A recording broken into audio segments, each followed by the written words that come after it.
बिस्मिल्लाहिर्रहमानिर्रहीम। Chapter number 2 हम लोग पढ़ रहे हैं और इसके कितने क्वेश्चन कर लिए हुए थे हम लोगों ने? 14। और आज है क्वेश्चन नंबर 15। इसका स्टेटमेंट आप लोगों के सामने पढ़ रहा हूँ। 3 forces PQR act along the side BCCA AB respectively of a triangle ABC. Prove that if P secant A plus Q secant B plus R secant C is equal to 0, then the line of action of the resultant passes through the orthocenter of the triangle. अच्छा, इससे पहले circum centre of the triangle था। मैं आप लोगों को थोड़ा सा उसकी जो है वो रिवाइज करवा देता हूँ। सर्कम सेंटर क्या होता था? एक सर्कल था, सर्कल में आप लोगों ने ट्राइंगल बनाई थी। वो सर्कल ट्राइंगल के हर वर्टिसेस को क्रॉस करके जाएगा तो उसको कहा जाता है सर्कम सर्कल।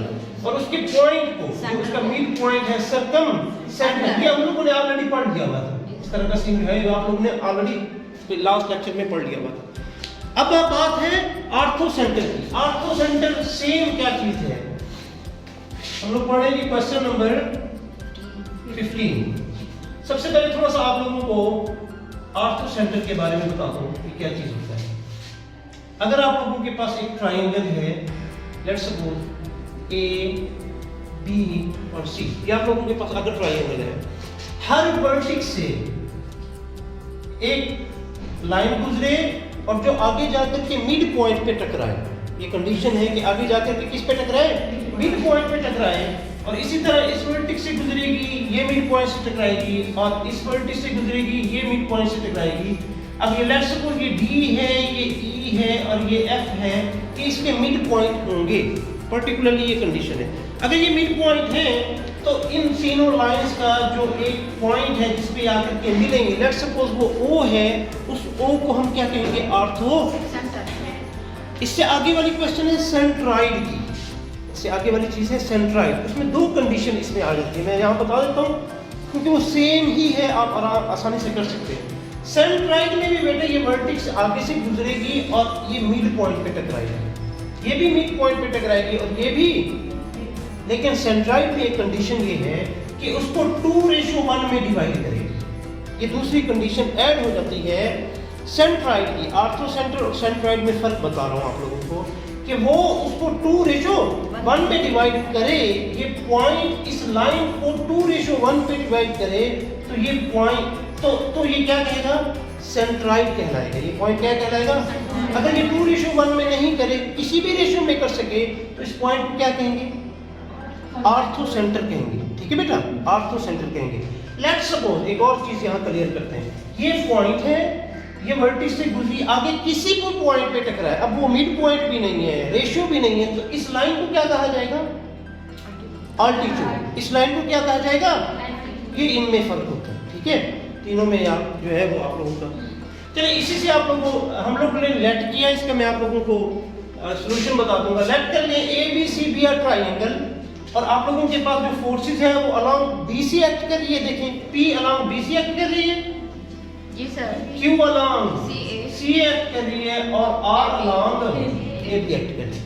आप लोगों के पास है P secant A ऐसे बेटा, प्लस Q secant B और plus R secant is equal to 0। अब कहता है अगर ये कंडीशन आपको दी जाए तो आप लोगों ने ये प्रूफ करना है कि ये जो पॉइंट O है ना, इसका मूवमेंट हम लोगों ने निकालना है, कुछ नहीं निकालना।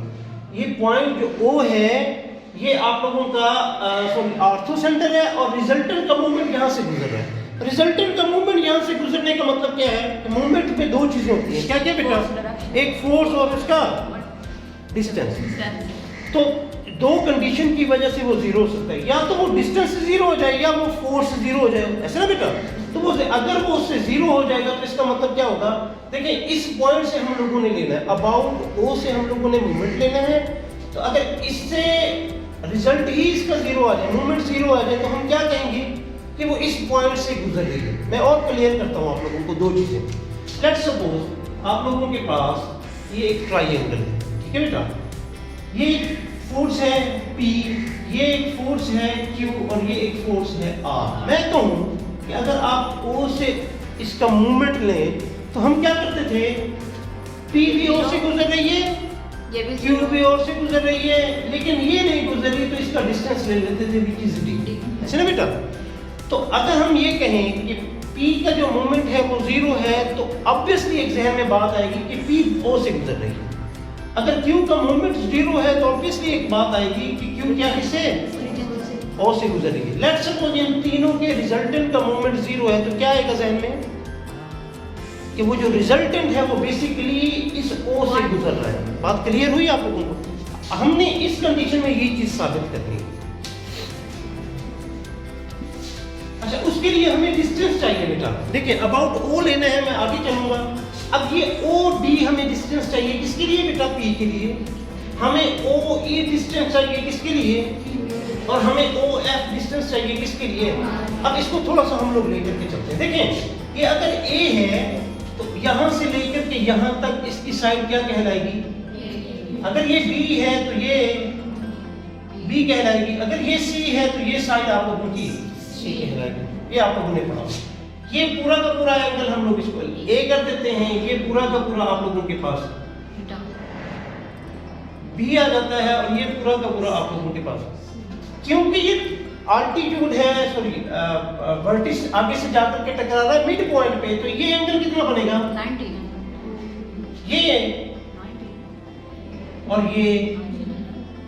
अब गौर से देखिएगा, अगर हम ये ट्राइंगल देखें BCE, लेट्स सपोज हम ट्राइंगल देखें बेटा, ये C है और ये 90 है, ये एंगल कितना बनेगा? ट्राइंगल का सम कितना होना चाहिए? 180 होना चाहिए। लेट्स सपोज आपके पास ये C है, ये 90 है, ये C है, ये प्लस 90 है। हमारे पास क्या आना चाहिए? बेसिकली आगे 90 आने चाहिए और माइनस C आना चाहिए, है कि नहीं? ताकि C से कैंसिल हो जाए। 90 प्लस 90 इज इक्वल टू, तो ऑब्वियसली इसका जो ये एंगल है ये क्या बनेगा? 90 माइनस C बनेगा। ट्राइंगल के एंगल समझ लिए आप लोगों ने? इसमें किसी किस्म का कोई प्रॉब्लम हो तो पूछें। ओके है, आगे मूव करें, चलें।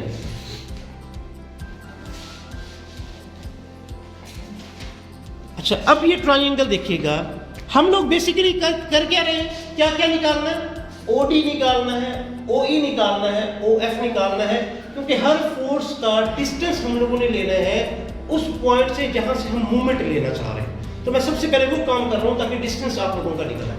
अब इन ट्राइंगल देखिएगा, इन ट्राइंगल ये देखिएगा OBD, OBD, ये अगर मैं ट्राइंगल देखूं तो आप लोगों के पास ये एंगल कितना है बेटा? 90 माइनस C है।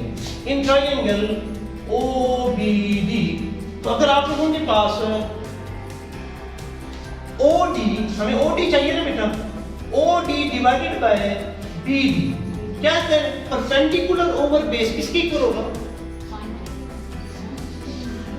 टेंजेंट के। तो आप लोगों के पास है बेटा टेंजेंट और एंगल क्या बन रहा है? 90 माइनस C। ठीक है बेटा? अभी चाहिए कि OD हमें चाहिए which is equal to BD। Tangent 90 minus C किसके इक्वल होगा? टेंजेंट अपनी को रेशियो में तब्दील हो जाएगा। को रेशियो, टेंजेंट की को रेशियो कॉट होती है, रेसिप्रोकल सीकेंट होता है, ध्यान में रखिएगा। तो आप लोगों के पास है बेटा कॉट C।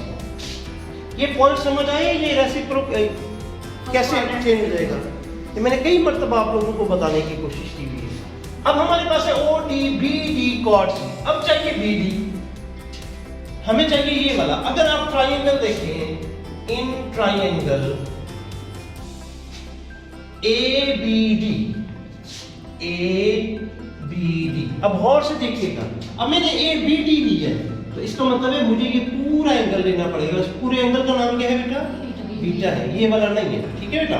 तो अगर आप देखें BD लेना है तो बेस डिवाइडेड बाय हाइपोटेन्यूज क्या आता है जी? BD divided by AB is equal to cos B। ऐसे ना बेटा? Which is equal to BD is equal to AB, वहां जाकर के मल्टीप्लाई हो जाएगा और AB किसके इक्वल है बेटा? C के इक्वल है। तो हम लिख सकते हैं C cos। अब आप लोगों के पास OD की वैल्यू आ गई। OD is equal to BD की वैल्यू पुट कर देता हूँ। It is equal to C cos B और cot C। एक और चीज पढ़ी हुई हम लोग ने, कौन सी? Law of sign. क्या होता है law of sine? A over sine A is equal to B over sine B is equal to C over sine C। ये A आपकी साइड है और ये उस दोनों के दरमियान बनने वाला एंगल है, ये हम लोगों ने ऑलरेडी पढ़ा। This is equal to K, इसको हम लोग लेट कर लेते होते हैं हमेशा। यहाँ से मुझे अगर C की वैल्यू चाहिए, मुझे C की वैल्यू चाहिए, तो C की वैल्यू क्या बनेगी बेटा? K साइन C, ऐसे ना बेटा? ये इसके इक्वल होगा। अगर मुझे यहाँ से C की वैल्यू चाहिए तो equal to K sine C। अब C की वैल्यू भी पुट कर दें आप लोग, तो आप लोगों के पास है OD की वैल्यू आ गई K sine C cos B। cot किसके इक्वल होता है? cot होता है cos ओवर साइन, पक्की बात है। cos C divided by sine C, ऐसे साइन C से साइन C कैंसिल हो जाएगा। तो आप लोगों के पास OD की फाइनल वैल्यू आ गई is equal to K cos B A cos। आगे वैल्यू निकालने की जरूरत नहीं है, इसको आप गौर से देखिएगा। हमारे पास आई OD की value K cos B cos C। OD की वैल्यू आई तो cos में A नहीं आया, एक B आया है और एक C। अगर मैं आप लोगों से पूछूं OE की वैल्यू निकालनी है तो आप कोई बता सकता है क्या आएगी? K आएगा। अब OE के अपोजिट जो एंगल है वो नहीं आएगा, बाकी दोनों आ जाएंगे। तो क्या आएगा? cos A cos C। जी कोई बताएगा OF की वैल्यू क्या आएगी? K cos A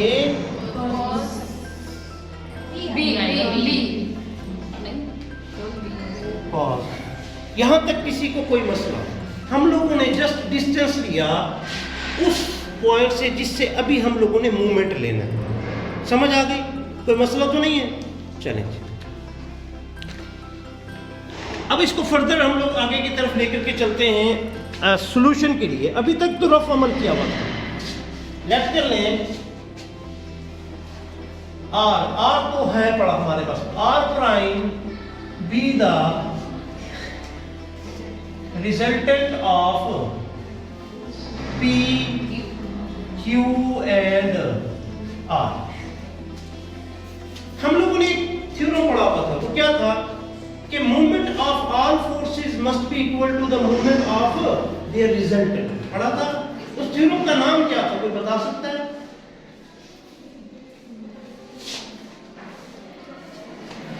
मैं लिख देता हूं।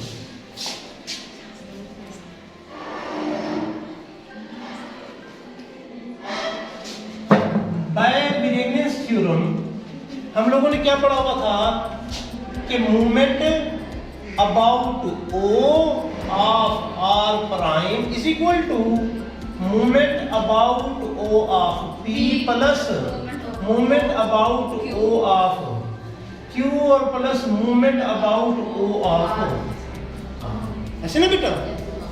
अच्छा, अब ये मूवमेंट हम लोगों ने लेना है बेसिकली, तो movement about O of P वो क्या होना चाहिए? इस फिगर को देखिए, P multiply by its distance, ऐसे ना बेटा? तो हम लोगों ने करना है P dot OD plus Q dot OE और प्लस R डॉट OF। अब आप लोगों ने OD, OE और OF की वैल्यूज निकाली हुई है, यहाँ पुट करवाइएगा। P OD की वैल्यू K साइन तो है नहीं, cos B cos C, cos B cos C और plus Q K cos A cos C और प्लस R cos A और cos B। इन सब में से क्या चीज कॉमन है?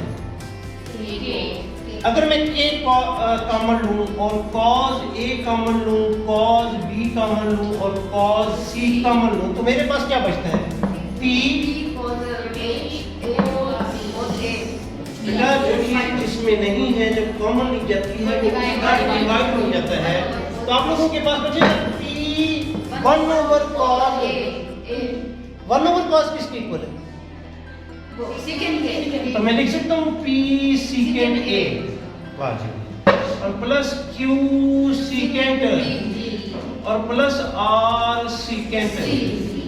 ये अभी आप लोगों के पास देखिए थ्योरम वाह, तो आप लोगों के पास क्या बनेगा? cos a cos b cos c is equal to क्या चीज जीरो आ गई? मूवमेंट किसका? रिजल्टेंट का मूवमेंट क्या आ गया बेटा? तो ये किस चीज को जाहिर करता है कि ये जो रिजल्टेंट है ये भी बेसिकली O से गुजर है, और O क्या है? ऑर्थो चल है। O क्या है? आपका क्वेश्चन पूरा हो गया। देखिए कोई क्वेश्चन है तो मुझसे पूछिएगा, अदरवाइज कहें तो मैं इसको दोहरा देता हूँ जी। समझ आ गई है? पर्टिकुलरली यू गाइस, आप लोगों को समझ आएगी।